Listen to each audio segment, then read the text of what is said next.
Hello everyone, welcome to my channel. आज हम solve करेंगे बीए सेकेंड ईयर का पेपर इकोनॉमिक्स का 2014 का।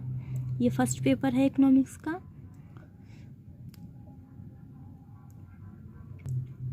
टाइम ड्यूरेशन आपको पता होगी 3 और होता है। मैक्सिमम 50 मार्क्स का ये क्वेश्चन होता है। इसमें आपको लॉन्ग क्वेश्चन में 3 क्वेश्चन करने होते हैं, शॉर्ट में 5 और उसके बाद सेक्शन सी आता है ऑब्जेक्टिव टाइप क्वेश्चन का। उसमें 5 क्वेश्चन होते हैं, 5 क्वेश्चन आपको करने होते हैं।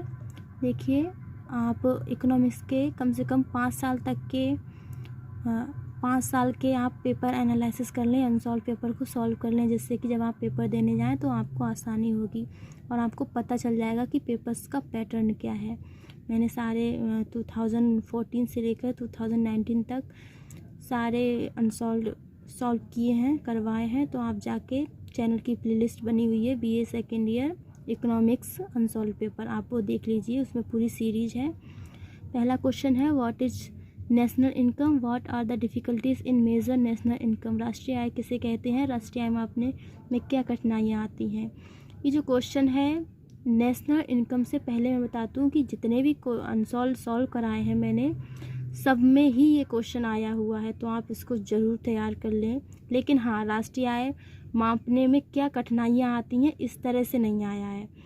तो ये क्वेश्चन जो है, अगर आप इस पर थोड़ा ध्यान दें, लेकिन राष्ट्रीय आय को कैसे मापते हैं इस पर ज़्यादा ध्यान दीजिएगा। राष्ट्रीय आय को मापने की जो विधियाँ हैं उनको ज़्यादा पूछते हैं। राष्ट्रीय आय की कठिनाइयाँ बहुत कम ही 2-3 बार पूछा गया है, लेकिन राष्ट्रीय आय की मापने की विधियाँ ज़्यादा पूछते हैं। इसके बाद है, explain Keynes theory of employment. Keynes के रोजगार सिद्धांत की व्याख्या कीजिए। कीन्स के रोजगार सिद्धांत की व्याख्या कीजिए। ये क्वेश्चन अभी तक के जितने भी पेपर अनसॉल्व देखे हैं तो सब में आया है, तो आप इस क्वेश्चन को तैयार कर लीजिएगा अच्छे से। उसके बाद है, discuss the functions of state bank of India. State bank of India के कार्यों की विवेचना कीजिए।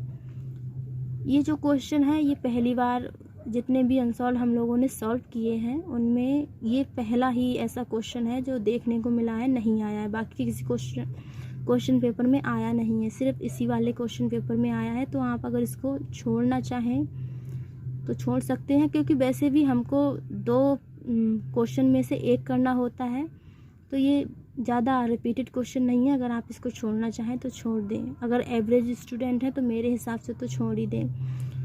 अथवा में है, केंद्रीय बैंक साख नियंत्रण किस प्रकार करते हैं। How does central bank control credit. केंद्रीय बैंक यानी कि जो हमारी आरबीआई है वही है केंद्रीय बैंक। तो पहले आप भूमिका लिखेंगे, फिर केंद्रीय बैंक के बारे में लिखेंगे, फिर साख नियंत्रण कैसे करते हैं उसके बारे में लिखेंगे। ये क्वेश्चन सभी में पूछा गया है। अगर लॉन्ग में नहीं पूछते हैं तो शॉर्ट में तो पूछ ही लेते हैं। तो केंद्रीय बैंक से, वर्ल्ड बैंक से, आईएमएफ से ज़रूर क्वेश्चन पूछे जाते हैं। आप इसको तैयार ज़रूर कर लें। अभी तक के अगर आप पेपर देखेंगे, एनालिसिस करेंगे, तो आपको पता चल जाएगा कि कौन से क्वेश्चंस किस तरह से आए हैं। तो आप पेपर एनालिसिस ज़रूर करें, अनसॉल्व पेपर को ज़रूर सॉल्व करें। तीसरा है, explain the purchasing power priority theory. क्रय शक्ति समता सिद्धांत की व्याख्या कीजिए। ये जो क्वेश्चन है ये 2017-18 में लॉन्ग में आया है, 14 में भी लॉन्ग में आया है, 19 में शॉर्ट में आया है। तो ये क्वेश्चन भी रिपीटेड है, आप इसको भी तैयार कर लें। Explain the different phases of trade cycle. व्यापार चक्र की विभिन्न अवस्थाओं की व्याख्या कीजिए। व्यापार चक्र ये शॉर्ट में आता है और लॉन्ग में भी ये आया है। लॉन्ग में ये 2 बार आया है, शॉर्ट में 2 बार आया है। एक बार व्यापार चक्र और हार्ट्रे की व्यापार चक्र समझाइए, ये क्वेश्चन 2 बार आया है। तो आप जब व्यापार चक्र वाली यूनिट पढ़ें उसमें हार्ट्रे का व्यापार चक्र का सिद्धांत भी पढ़ लें, इम्पॉर्टेंट होता है। तो ये जो 3 क्वेश्चन हैं इनमें से आपको अथवा में 1-1 दिया है, यानी कि 6 क्वेश्चन, इनमें से आपको सिर्फ 3 क्वेश्चन करने हैं। इसके बाद सेक्शन बी, जिसमें हम शॉर्ट आंसर टाइप क्वेश्चन करेंगे। सामाजिक लेखांकन किसे कहते हैं, व्हाट इज़ सोशल अकाउंटिंग। ये क्वेश्चन काफ़ी हद तक पूछ लेते हैं, तो आप इसको तैयार कर लीजिएगा, ठीक है। What is exchange control, right only names of different method of exchange control. विनिमय नियंत्रण किसे कहते हैं, विनिमय नियंत्रण की विधियाँ के केवल नाम लिखिए। यही क्वेश्चन अगर लॉन्ग में पूछते हैं तो विनिमय नियंत्रण की विधियों के केवल नाम नहीं पूछते हैं, विनिमय नियंत्रण की विधियाँ लिखिए, यानी कि केवल नाम नहीं लिखना है, आपको नाम भी लिखना है और उसको एक्सप्लेन भी करना है। लेकिन ये शॉर्ट में पूछा है इसलिए केवल आपको नाम लिखना है। तो विनिमय नियंत्रण लिखेंगे कि क्या है, उसकी डेफिनेशन, फिर उनकी विधियों के नाम। ये क्वेश्चन ज़्यादातर लॉन्ग में पूछा जाता है। अभी तक के जितने भी क्वेश्चन पेपर हमने सॉल्व किए हैं सब में ये लॉन्ग में पूछा गया है, लेकिन इसमें ये शॉर्ट में है, तो ये भी इम्पॉर्टेंट है, आप तैयार कर लीजिएगा। तीसरा क्वेश्चन है what do you mean by inflection, मुद्रास्फीति से क्या अभिप्राय है। ये क्वेश्चन ये शॉर्ट में ही पूछा जाता है। अगर लॉन्ग में पूछेंगे तो पूछते हैं मुद्रास्फीति और मुद्रा एक और टाइप से बोलते हैं उसे, दोनों को पूछते हैं, इसमें एक ही को। तो ये भी तैयार कर लें, ये शॉर्ट में पूछा जाता है, इसे शॉर्ट में ही तैयार कर लें। चौथा है right any two different between central bank and commercial bank, केंद्रीय बैंक व राष्ट्रीय बैंक में दो अंतर बताइए। यही क्वेश्चन अभी केंद्रीय बैंक के बारे में हमने लॉन्ग में भी देखा और ये शॉर्ट में ही है। तो केंद्रीय बैंक बहुत इंपॉर्टेंट है, ये वाली यूनिट आप ठीक से पढ़ें, जो बैंकिंग यूनिट है आप उसको ठीक से पढ़ें।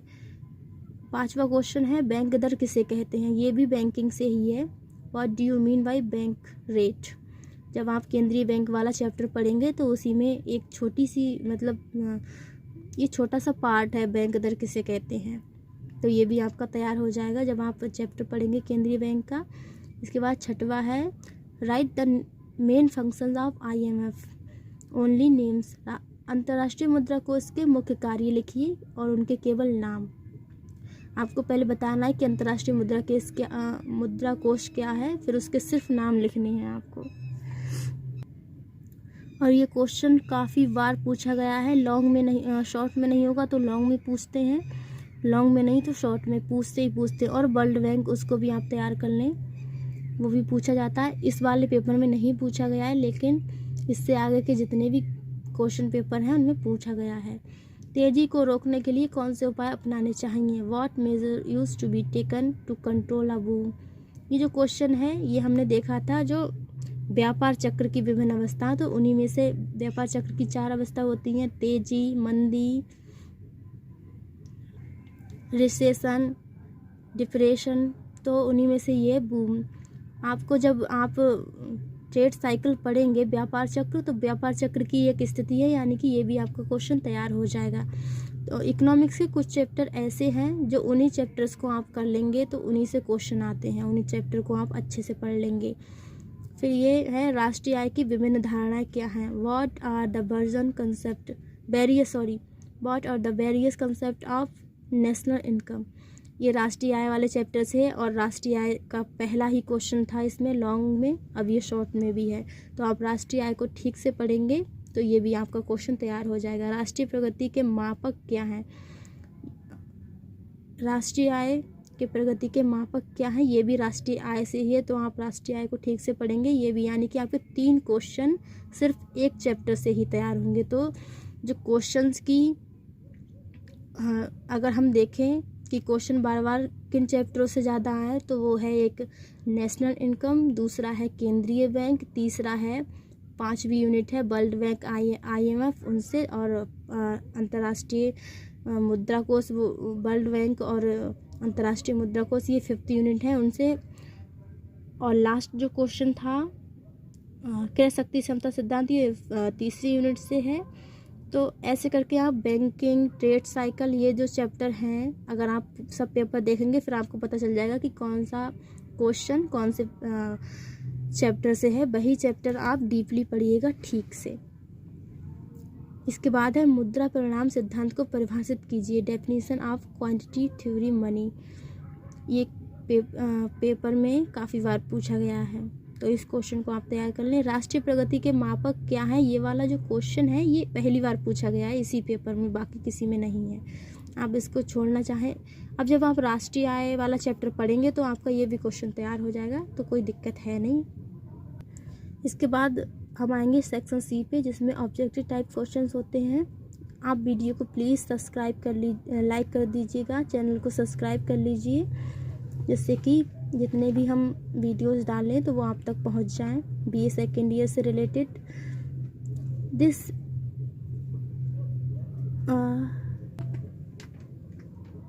Main point of Keynes employment theory is, Keynes के रोजगार सिद्धांत का मुख्य बिंदु क्या है। इसमें 4 ऑप्शंस दिए हुए हैं, आपको जो ठीक है यानी कि जो आंसर ठीक है आप उसको लिखिएगा, टिक करिएगा, कमेंट सेक्शन में बताइएगा लिख के, ठीक है। उसके बाद सेकंड क्वेश्चन है M B plus M dash B dash समीकरण इनमें संबंधित है। Fisher, Keynes, J S Mill, Pigou, ये जो समीकरण है वो किसने दी है आपको बताना है। इसका भी आंसर आप प्लीज़ कमेंट सेक्शन में लिखिएगा। इसके बाद तीसरा क्वेश्चन है 14 बैंकों का राष्ट्रीयकरण कब हुआ था। 1970, 1992, 1969, 1980। इसमें जो क्वेश्चन का आंसर ठीक है आप उसको कमेंट सेक्शन में लिखिएगा। 5वां क्वेश्चन है IMF and IBRD were established in. IMF और वर्ल्ड बैंक की स्थापना हुई 1910, 1945, 1970, 1950। जिस ईयर में हुई है आप उसका आंसर कमेंट सेक्शन में लिखिएगा। Exchange control is a state regulation to exclude the free play of economic forces from the foreign exchange market. Haberler, विनिमय नियंत्रण वह सरकारी नियमन है जो विदेशी विनिमय बाजार में आर्थिक शक्तियों को स्वतंत्र रूप से कार्य करने नहीं देता। हैवलर, यानी कि ये जो कथन है वो किसका है, ये जो स्टेटमेंट है वो अगर हैवलर का है तो आप इस पर ट्रू लगाइए, ट्रू, और हैवलर का नहीं है तो फॉल्स। बस इतना ही क्वेश्चन पेपर होता है इतना बड़ा, जिसमें लॉन्ग क्वेश्चन 3 करने होते हैं, 5 शॉर्ट करने होते हैं, 5 ही आपको टिक लगाने होती है। तो इतना बड़ा पेपर आता नहीं है, 3 हॉर में आप ठीक से कर लेंगे। लेकिन उससे पहले आप 5 साल के अनसॉल्व ज़रूर सॉल्व करें जिससे कि आपको पेपर इजी लगे। Thanks for watching. वीडियो को प्लीज़ लाइक कर दीजिएगा, चैनल को सब्सक्राइब कर लीजिएगा, बेल आइकन को प्रेस करिए जिससे कि जब मैं वीडियो डालूँ तो आप तक नोटिफिकेशन पहुँच जाए। Thank you so much, keep study and enjoy।